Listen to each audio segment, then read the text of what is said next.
नमस्कार and welcome back. North east में अजीत डोभाल जी को उतार दिया गया है और वहां पर कुछ ऐसी चीज़ें चेंज की गई हैं जो कि नेहरू के टाइम से चलती आ रही थी। यानी कि म्यांमार के लोगों को 16 किलोमीटर तक ये बोल दिया गया कि जो 16 किलोमीटर तक जो लोग रहते हैं म्यांमार में उनको परमिशन लेने की जरूरत नहीं है, वो आ और जा सकते हैं।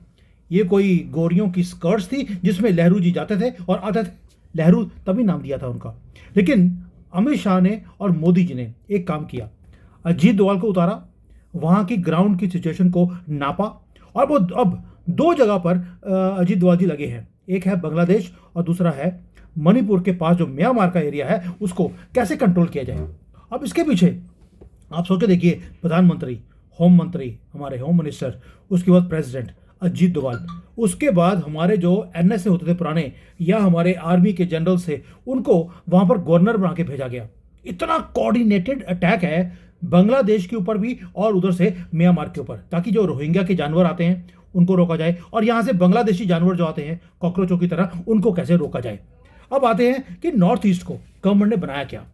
उन्होंने बना दिया ग्राउंड जीरो, कि यहां पर हाई स्टेक्स की पॉलिटिकल गेम खेली जाती है, नेहरू के टाइम से चलती आ रही है और किसी ने हिम्मत नहीं करी इसको ठीक करने की। अब आते हैं, पहला तो आपको मालूम है कि मणिपुर का कॉन्फ्लिक्ट, ये सिर्फ लॉ एंड ऑर्डर का सिचुएशन नहीं है। वहां पर जो रेडिकल बॉर्डर रीसेट है, जो रेडिकलाइज्ड लोगों को, रोहिंग्याज हो, बांग्लादेशी हो, उनको जानबूझकर बुलाया गया।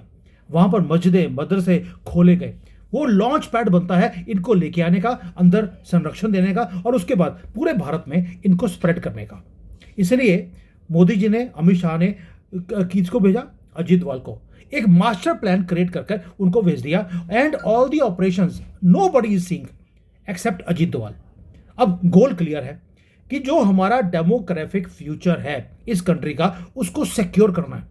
यानी कि जो पिछले 10 साल से हम बार बार गवर्नमेंट को बोलते रहे कि सर की करिया न्यो, 3 बार जिता दिया आपको कि यहां पर जो कॉकरोच बढ़ते जा रहे हैं इनको कंट्रोल कीजिए। फाइनली उसके ऊपर आपको एक्शन अब करता हुआ दिखाई देता है। क्राइसिस एक्सपोज हो चुकी है। पिछले 11 साल में ये क्राइसिस बड़ी है, कम नहीं हुई, मल्टीप्लाई हो गई है। पहले तो ऐड हो रही थी, छुप के काम हो रहा था, लेकिन 10 साल में जब से मोदी जी आए इसको उन्होंने तेज कर दिया कि अब हिंदुओं की गवर्नमेंट को दोबारा से आने नहीं दिया जाएगा। जो पॉलिटिकल सिचुएशन है आपके सामने है। म्यांमार से इधर जो मणिपुर है, त्रिपुरा है, या इवन जो सारी की सारी जो हमारे नॉर्थ ईस्ट के स्टेट्स हैं बहुत ज्यादा वॉलेटाइल है। इसलिए मैं पहले बोला, president, PM, HM, home minister, वो बैक टू बैक उन्होंने विजिट्स करी हैं। एक स्टेज सेट किया कि एक पॉलिसी शिफ्ट को वहां पर इंप्लीमेंट किया जाए, उनको दिखाया जाए लोगों को कि हम आपके साथ हैं, हमें मालूम है कि आपकी प्रॉब्लम क्या है। कोर इशू 2 हैं, वो आपको समझने पड़ेंगे जो अजीत डोभाल जी लगे हैं, जो उन्होंने बताया है। उन्होंने बोला एक तो इशू है लैंड का, म्यांमार भी लैंड लेना चाहता है आपसे, इधर से बांग्लादेश लेना चाहता है, उधर से सीआईए लगा है और चाइना भी, वो चाहते हैं कि इस लैंड को लिया जाए। और दूसरा है आइडेंटिटी। मैती जो कम्युनिटी है वो 67% पॉपुलेशन है, लेकिन उनके पास सिर्फ 15% लैंड है। जो जानवर हैं उन्होंने क्या किया, उनकी पॉपुलेशन तो कम है लेकिन उन्होंने 85% जो कुकी वाले हैं उन्होंने अपने कब्जे में पूरी लैंड की हुई है। यानी कि ये डिवाइड जो है, और लैंड कौन सी ली है उन्होंने? जो ऊपर के हिल एरियाज है जहां पर ड्रग्स उगाए जाते हैं। अब आप समझे कि सीआईए, चाइना, म्यांमार, बांग्लादेश, ये सारे इंटरेस्टेड क्यों हैं? यहां तक कि जो पाकिस्तान का आईएसआई है, आर्मी है, क्योंकि सबको पैसे बनाने हैं। अब ये जो कम्युनिटीज हैं उनको डिवाइड कर उनको लड़ाकर ये अपना फायदा निकालते हैं। गवर्नमेंट ने रिकॉग्नाइज कर दिया कि यहां पर इंटरनल की बजाय एक्सटर्नल जो फोर्सेज हैं वो ज्यादा इंटरेस्टेड हैं। इसलिए जो टूटी लगी हुई थी ना बाहर से पैसे आने की, दंगे करवाने की, डोभाल जी ने सबसे पहले यही काम किया। वो जो टूटी है, जो बाहर से इंटरफेयर करने की है, उसको बंद किया जाए परमानेंटली।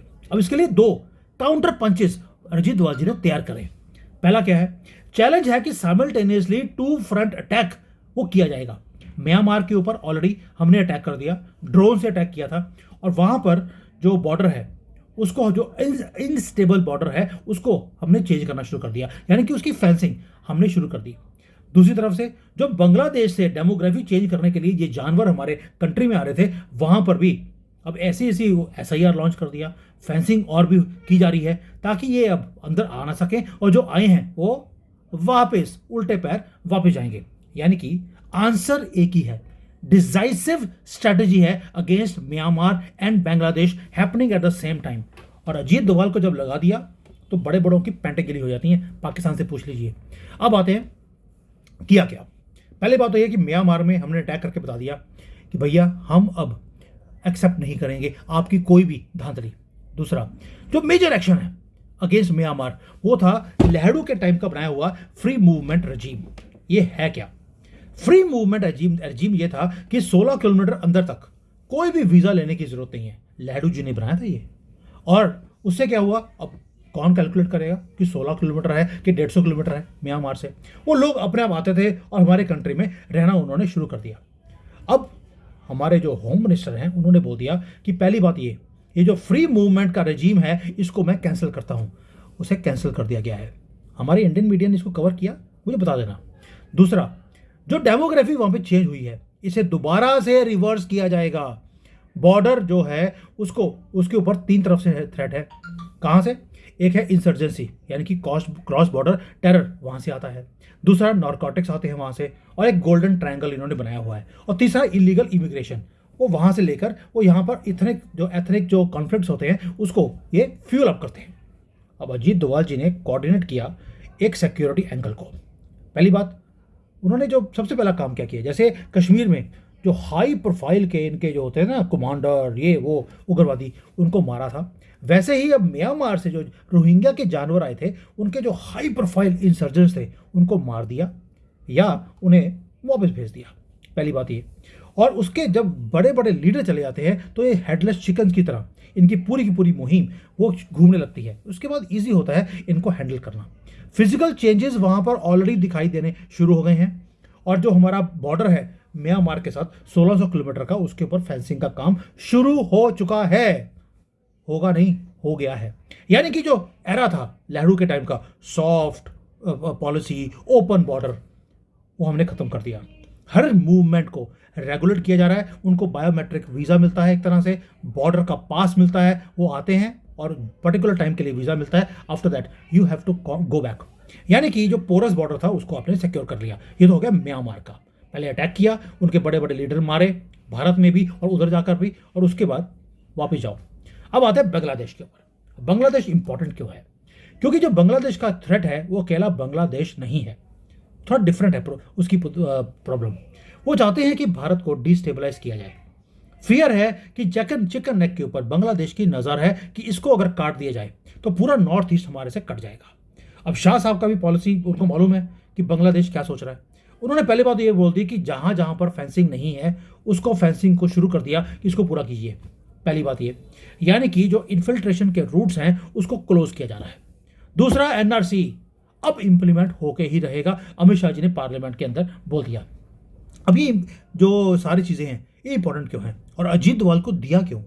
क्योंकि बॉर्डर का जो मैनेजमेंट है वो होना चाहिए बीएसएफ के पास, लेकिन एनएसए को दिया है। यानी कि हमें मालूम है कि पाकिस्तान, चाइना, सीआईए ये सारे वहाँ से क्या काम कर रहे हैं, किस किस को यहाँ पे भेज रहे हैं।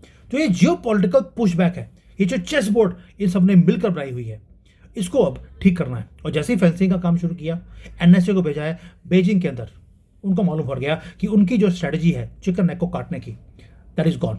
अब ये वहाँ पर धांधली करने की कोशिश नहीं करेंगे। और बॉर्डर को सील करने का मतलब है एक इंसर्जेंसी कम होगा, दूसरा जो उनके दिमाग में है कि नॉर्थ ईस्ट को काट देंगे वो भूत निकल जाएगा, और तीसरा अजीत डोभाल जब होते हैं तो बड़े बड़े भाग जाते हैं और उनके तो भूत भाग जाते हैं, उन्होंने क्या भागना। तो ये है जो हमने काम किया है अजीत डोभाल जी का मिलकर बांग्लादेश में और म्यांमार में। एम बड़ा क्लियर है, वॉलेटाइल सिचुएशन को डिफ्यूज करना है और उन्हें अपने ऊपर डिपेंडेंट करना है हमेशा के लिए, ना कि हम उनकी तरफ देखें भाई अपने लोगों को ले लीजिए और लोग अपने आप जाने चाहिए वापस। 10 करोड़ है और एक एक को वापस भेजना है। अब तो योगी जी ने बोल दिया, अमित शाह ने बोल दिया कि कांग्रेस का जो वोट बैंक है, वोट चोरी वाला, ये जो बाहर से इंपोर्ट कर ये वोटर डलवाते अपने आप के लिए, ये मैं खत्म करूंगा। और उन्होंने बोल दिया खत्म करूंगा तो मतलब खत्म करूंगा। उनकी सप्लाई चेन्स को काटा जा रहा है और ये पावरफुल मैसेज है सेंटर की तरफ से। क्यों बोल रहा हूं पावरफुल? इसलिए है क्योंकि वहां पे जो गवर्नर्स हैं वो स्ट्रेटेजिक एक्सपर्ट्स हैं, इंटेलिजेंस के ऑफिसर्स हैं, फॉर्मर जनरल्स हैं, जिनको वीके सिंह जी बैठे हैं वहां पर और गवर्नर बना के बैठा हुआ है, क्योंकि उनको मालूम है कि सिक्योरिटी को कैसे देखना है, रेडिकल्स को कैसे हैंडल करना है। और पूरे वॉलेटाइल हिल एरियाज को। अब अमित शाह ने बोल दिया, और मेरा अपना मानना है, अमित शाह ने बोला नहीं अभी, इसे यूनियन टेरिटरी बना देंगे ये लोग। इसे स्टेट के दर्जे से निकालकर यूनियन टेरिटरी, जैसे लेह एंड लद्दाख को बनाया है आपने, वैसे ही यूटी बनेगा, और उसके बाद सेंटर का कंट्रोल आएगा। तो जो आपने बाईपास कर दिया पॉलिटिकल इंटरफेरेंस, जो ये बार बार बोलते हैं ना, म्यांमार ठीक क्यों नहीं किया, मणिपुर ठीक क्यों नहीं किया, ले नेहरू जी के टाइम के गंद अब ठीक हो रहा है एक एक कर। तो ये साइमल्टेनियस ऑपरेशंस जो हमने करने शुरू कर दिया म्यांमार में और बांग्लादेश में, ये रीडिफाइन करेगा भारत का मैप। नॉर्थ ईस्ट जो वनरेबल था, अब वो वनरेबल नहीं रहेगा। ये मेरा अपना मानना है, और मैं देख रहा हूं कि जो चेंजेस हैं वो ग्राउंड पे होनी शुरू हो गई। एक सिक्योर फ्रंटियर हमने बनाना शुरू कर दिया, फेंसिंग ऑफ बॉर्डर्स शुरू हो गई है, फ्री मूवमेंट रजीम नेहरू के टाइम का खत्म हो गया। अब आप में से कई लोग बोलेंगे सर 10 साल लग गए। भाई प्रॉब्लम अब शुरू हुई तो उसको अब सॉल्व कर दिया, हुआ तो है ना। 70 साल में तो आपने कभी नेहरू की फैमिली को पूछा नहीं कि नेहरू जी ये की कितना है, तब तो पूछते नहीं है। अब मोदी ने कर दिया तो उस पर भी क्वेश्चन है कि लेट क्यों किया, उधर भी पूछ लिया करो कभी। अब जो चैलेंज था वो एक ही था कि जो कम्युनिटी के टाइज हैं और बैलेंस करना था सिक्योरिटी को, हमने दोनों को कर लिया। प्लस हमने जो ट्राइबल ग्रुप्स हैं जो अपोज कर रहे थे फेंसिंग को, उनको भी अपने साथ हमने जोड़ लिया है। क्यों?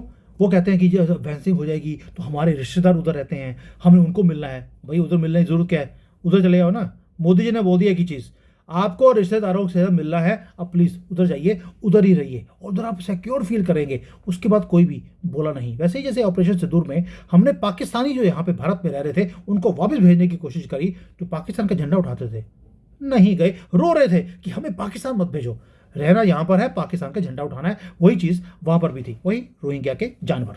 तो हमने बोला भैया जानवर पर दिखाना है, उधर जाओ, और यही काम हो रहा है। और ये पोरस बॉर्डर था, इसे ऑफिशियली हमने बंद कर दिया है। मैसेज दिल्ली से बड़ा क्लियर है कि नेशनल इंटेग्रिटी और सिक्योरिटी के सामने हम किसी के बाप की नहीं सुनते। राहुल गांधी क्या चीज़ है, और हमने अपना ईस्ट को सील करना शुरू कर दिया है, सिक्योर करना शुरू कर दिया है। आज को नहीं, फ्यूचर ऑफ भारत को सिक्योर किया है इस मूव से। और अगर अजीत डोभाल खड़े हैं वहाँ पर इस सारे को इम्प्लीमेंट करने के लिए, इसका मतलब है कि अब कुछ बहुत बड़ा होने वाला है। Thank you. जय हिंद, वंदे मातरम।